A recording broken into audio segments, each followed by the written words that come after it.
నమస్తే అండి. మన దేశంలో ఉగ్రవాదుల యొక్క సంఖ్య పెరుగుతూ ఉంది. మీరు చూసే ఉంటారు, ఇటీవల విజయవాడలో కూడా కొంతమంది ఉగ్రవాదులు వీళ్ళు ఇస్లాం మతాన్ని ఆచరిస్తూ ఉంటారు. మరి ఎందుకు అంతలాగా పాకిస్తాన్లో ఉన్నటువంటి పెడ్లర్స్కి వాళ్ళ వైపు ఎందుకు అంత ఆకర్షితులు అవుతున్నారో అర్థం కావట్లేదు. ఇంకొక సంఘటన జరిగింది, అది చెప్తే మీరు అవాక్కవుతారనమాట. అదేమంటే నాకు దెయ్యం పట్టింది అంటున్నాడు. ఏం దరిద్రం రా ఇది దేశానికి. ఈ దేశంలో తింటా, ఈ దేశంలో ఉంటా, ఈ దేశంలో ఎదుగుతా, ఈ దేశంలో చదువుకుంటా, ఇంకా ఈ దేశం మీద వ్యతిరేకించడం నాకు అర్థం కావట్లేదు. అసలు మీకు ఇంకెందుకు ఈ దేశంలో ఉండడం? పార్టీషన్ అయినా వెళ్ళిపోవచ్చు కదా దేశానికి. ఈ దేశంలో ఉండి ఈ దేశం మీద కుట్రలు చేయడం ఎందుకు? ఏమొచ్చింది? ఎందుకు ఉపయోగం?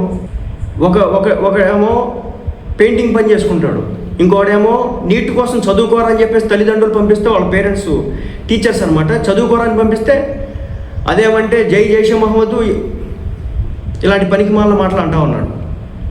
ఏమిరా, జై భారత్ అనండి, భారత్ మాతకి జై అనండి, జై జవాన్ అనండి, జై కిసాన్ అనండి.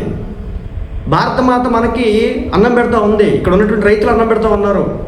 మన దగ్గర డబ్బు ఉండొచ్చు, కానీ పండించే రైతు అక్కడ పొలంలోకి వెళ్ళి పని చేయకపోతే మన దగ్గర ఇక్కడ దాకా రాదు. కాగితాలే చించడానికి తప్ప దేనికి పని చేయబోయి. మన కోసం బోర్డర్లో సోల్జర్ ఎంత కష్టపడుతున్నాడో ఒక్కసారి చియాసిన్ గ్లేషియర్ అని చెప్పేసి ఉంటుంది, వెళ్ళండి అక్కడికి ఒకసారి. అక్కడ దాకా మనం ఏడవలేకపోతే కనుక జమ్మూ కాశ్మీర్ ఉంది కదా, ఆ జమ్మూ కాశ్మీర్లో ఉన్నటువంటి కొన్ని ప్రాంతాలు గెలుస్తూ ఉంది. ఎంత కష్టపడుతున్నారు, ఎంత చల్లో వాళ్ళు అనుభవిస్తున్నారు బాధలు అని చెప్పి తెలుస్తూ ఉంటుంది. ఆ ఇండియాకి చైనాకు ఉండేటటువంటి బోర్డర్లోకి వెళ్ళండి. లేదు ఇదంతా చలి, మాకు ఎండ కావాలనుకుంటే కనుక థార్ ఎడారి అని ఒకటి ఉంటుంది రాజస్థాన్లో, అది వచ్చేసి పాకిస్తాన్కి ఇండియాకి బోర్డర్ అనమాట. వెళ్ళండి ఒకసారి అక్కడికి వెళ్ళండి. మన కోసం రేత్రిపూట్ల నిద్రపోకుండా అహోరాత్రులు యుద్ధాలు చేస్తున్నారు వాళ్ళు. అక్కడ ప్రాణాలు అర్పించడానికి వాళ్ళ కుటుంబాన్ని సైతం తృణపై వదిలేసి వెళ్తున్నారు అక్కడికి మన కోసం. వాళ్ళకి కులంతో, మతంతో, వర్గంతో ఏమి సంబంధం లేదు. అలాంటి వ్యక్తులు మన కోసం అంత చేస్తూ ఉంటే ఈ దేశంలో కూడా ఇన్స్టాగ్రామ్లో ఎవడెవడో పాకిస్తాన్ వాడిని ప్రైజ్ చేసుకుంటా, ఎవడెవడో టెర్రరిస్ట్ గాడిని ప్రైజ్ చేసుకుంటా మీరు చేస్తున్నటువంటి పనికిమాల పనులు చూస్తూ ఉంటే నాకైతే అర్థం కావట్లేదు. నిజం చెప్తున్నానండి, ఎవడైతే ఉగ్రవాదం వైపు ఆకర్షితుడవుతాడో, ఎవడైతే ఉగ్రవాదం దగ్గరికి లేదంటే పాకిస్తాన్ వైపు వెళ్ళాలని చూస్తాడో బహిరంగంగా కాల్పులు చేయాలా, నడి రోడ్డు మీద కాల్పులు చేసి ప్రపంచానికి చూపించాలా. హ్యూమన్ రైట్స్ ఏమైపోయినా పర్లేదు, నా దేశానికంటే ఎవడ ఎక్కువ కాదు. ఎంతమంది తలలో పోగొట్టుకోవాలి సైనికులు. మన దురంధర్ సినిమా చూసినారు కదా, అవి నిజం కాదంటారా, అబద్ధం అంటారా? చెప్పండి, ఎవడు అబద్ధం అంటాడు? అది వాస్తవాలు, నిజం. మన దేశానికి సంబంధించినటువంటి అనేక మంది వ్యక్తులు పేరు లేకుండా, ఊరు లేకుండా, తల్లి తండ్రి పిల్ల ఎవరూ లేకుండా అన్నిటినీ కూడా తన యొక్క ఐడెంటిటీ మొత్తాన్ని కూడా కాల్ చేసుకుని మన కోసం ఆ దేశం వెళ్ళి వాళ్ళు రక్తం చిందిస్తూ ఉంటే తింటాకి తిండి ఉండదు, ఉంటాకు ఇల్లు ఉండదు. అలాంటి పనులు వాళ్ళు చేస్తూ ఉంటే అక్కడ మన దేశం కోసం మనం చేసే పనులు ఏంటంటే పాకిస్తాన్కి ఆకర్షితులవుతాం. ఏమిస్తారు వాళ్ళు మీకు? మన దేశం కంటే గొప్ప దేశం అది. మన దేశంలో ఉన్నటువంటి వ్యక్తుల కంటే, మతం కంటే, వర్గాల కంటే వాళ్ళు గొప్పవాళ్ళ? ఏ లెక్కన గొప్పవాళ్ళు మీకు? ఇస్లామే గొప్ప, ఇస్లాంలోనే ఇది ఉంటుందంటే ఎక్కడుంది నాకు తెలియగలుగుతాను. ఎవరు చెప్పారు మీకు? అంటే భారతదేశంలో ఉన్నటువంటి ముస్లింలు లేరాడా? చంపారా? నిన్నగాక మొన్న ఒకడు ఏం మాయరోగం వచ్చింది మీకు?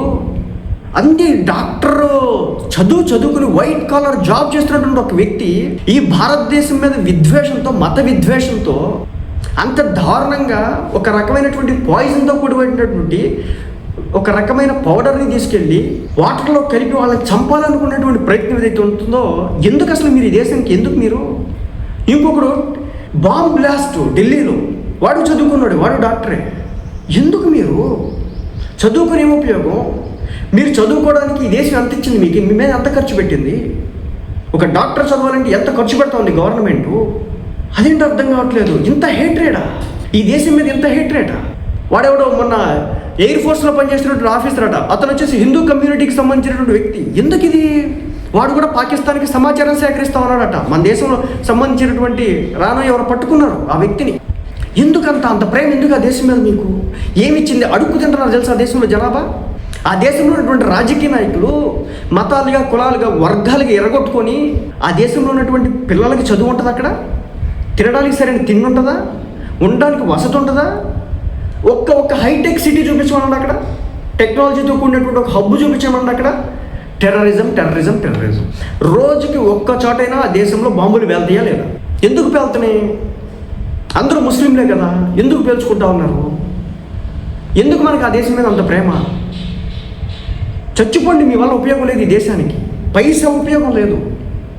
బియ్యం పుచ్చిపోతే మీలాంటి వాళ్ళు ఉండడం వల్ల మతం అడిగి మనుషుల్ని చంపడం ఏంటి? ఇంత దుర్మార్గం ఎక్కడైనా ఉంటుందా? మతం అడిగి మనుషులు చంపిన తర్వాత కూడా, దురంధర్ లాంటి సినిమాలు వచ్చిన తర్వాత కూడా, అరే మన దేశం కోసం వీళ్ళు ఇంత కష్టపడుతున్నారు. నేను ఎక్కడ చూసి అసెంబ్లీలో వందే మాత్రం పాడడానికి ఏమి నొప్పిరా బాబు మీకు? జనగణ మన గీతం ఆలపించడానికి ఏమి నొప్పి మనకి? మన జాతీయ గీతాన్ని కూడా మనం ఆలపించలేమా అసెంబ్లీలో? సినిమా హాల్లో వస్తే నిలబడలేమా? ఏం నొప్పి? కాళ్ళు నొప్పి పెడుతున్నాయా? ఇప్పుడు జనగణ మన జాతీయ గీతం వస్తే మన కాళ్ళు నొప్పి పెడతాయా నిలబడడానికి? నోట్లోంచి వస్తే చచ్చిపోతామా? దాంట్లో ఏమైనా బూతులు ఉన్నాయా? ప్రతిజ్ఞ చేస్తే తప్ప దాంట్లో ఏమైనా బూత్ ఉందా? ఇది మన దేశం కాదు, మనం ఈ దేశంలో ఉన్నట్లా. మీరు అడగొచ్చు మళ్ళీ, నేను డబ్బులు ఇస్తే నాకు పెట్రోల్ వస్తుంది, నేను డబ్బులు ఇస్తే నాకు అన్నం వస్తుంది, నాకు డబ్బులు ఇస్తే నాకు కూర వస్తుంది. పండించేవాడు లేకపోతే నీకు అన్నం కూర ఎక్కడి నుంచి వస్తే యాడ్ నుంచి రావయ్యి. దయచేసి అర్థం చేసుకోండి. మీకు అంత ప్రేమ ఆ దేశాల మీద ఉంటే వెళ్ళిపోండి, ఈ దేశంలో ఉండకండి. మీ వల్ల చెప్పా కదా, బియ్యం పుచ్చిపోతే మీ లాంటి పోతే దరిద్రం పోతుంది ఈ దేశానికి. ఎంత రక్తం చిందితే ఇది దేశానికి స్వతంత్రం వచ్చింది? ఎంత రక్తం చిందితే ఆ మాత్రం తెలియదా? స్వతంత్ర ఉద్యమానికి సంబంధించిన పాఠాలు ఎప్పుడు చదువుకోలేదా? 1947లో ఆగస్టు 14th నైటు జరిగినటువంటి ఓచుకోత ఎంతమందికి తెలుసు మీలో? ఓచుకోత ఎంతమందికి తెలుసు మీలో? దేనికోసం చేశారా ఓచుకోత? ఎందుకు శవాలు ట్రైన్లు ఇక్కడికి వచ్చినాయి తెలుసా మీకు? మనకు తెలియదు. అది 26/11 ఎందుకు దాడులు జరిగినాయి? దాదాపు 275 మందిని ఎందుకు చంపేశారు? రీజన్ ఏంటి? లుంబినీ పార్క్లో బాంబ్ బ్లాస్ట్ ఎందుకు జరిగింది చెప్పండి, నాకు తెలియక అడుగుతాను. ఢిల్లీలో బాంబ్ బ్లాస్ట్లు ఎందుకు జరుగుతాయి? ముంబైలో బాంబ్ బ్లాస్ట్లు ఎందుకు జరిగినాయి? ఎవరిని చంపడం కోసం బాంబ్ బ్లాస్ట్లు చేస్తూ ఉన్నారు వీళ్ళంతా? ముస్లింలు చచ్చిపోవట్లేదా? ఏదో ఈ దేశం మొత్తాన్ని కూడా ముస్లిం ఇస్లామిక్ కంట్రీ చేయాలంటే ఎందుకు? ఉన్నాయిగా కొట్టుకొని వస్తున్నారు కదా. ప్రార్థించండి రా. అరే మనం రంజాన్లో ఉండేటటువంటి రోజాలు దేనుకుంటున్నాం? ఆ నెల మొత్తం మిగిలినటువంటి ఫుడ్ని ఎవరి కోసం సర్వ్ చేయడానుకుంటున్నాం? ఏం ఎట్టుపోతున్నారో తెలియట్లేదు. ఇంత దుర్మార్గంగా తయారవుతున్నారు. ఎక్కడ చూసినా టెర్రరిజం టెర్రరిజం టెర్రరిజం. ఏం సాధిస్తారు టెర్రరిజంతో? చదువుకోండి, ఫ్యామిలీని బాగా చూసుకోండి, దేవుడిని ప్రార్థించుకోండి, అది చాలు. నీకోసం అక్కడ 72 మంది అమ్మాయిలు సిద్ధంగా ఉంటారు. అక్కడెక్కడ ఏం చెప్పాలా? ఏం ఉండదు అక్కడ. ముందే ఏడిస్తే మనం 10 మందికి మంచి పెడితే, 10 మందికి మంచి చేస్తే, 10 మందికి తిండి పెడితే, ఇక్కడ లేదు ఇంకా అక్కడ ఉంటుంది మనకి. సో మళ్ళీ చెప్తున్నా, ఉగ్రమురాలు విజయవాడలో అంటండి, విజయవాడలో, బెంగళూరులో, బీహార్లో, ఉత్తరప్రదేశ్లో 18 ఏళ్ళు, 15 ఏళ్ళు, 16 ఏళ్ళు, 20 ఏళ్ళు కుర్రోళ్ళు అంత ఆకర్షితులు అవ్వడానికి ఏముంది అక్కడ? నాకు తెలియక అడుగుతా. మీకు ఏం కల్పించలేదు ఈ దేశం. మీకు చదువుకోవడానికి విద్యనిచ్చింది, రోగం వస్తే వైద్యం చూపించుకోవడానికి ఇచ్చింది, ఏదో పని చూపించుకోవచ్చు ఈ దేశంలో, చదువుకుంటే ఉద్యోగాలు చేసుకోవచ్చు. ఇలాంటి పవిత్రమైనటువంటి భారతదేశంలో పుట్టి ఈ లేకి పని లేంట్రా బాబు. అర్థం కానటువంటి పరిస్థితి.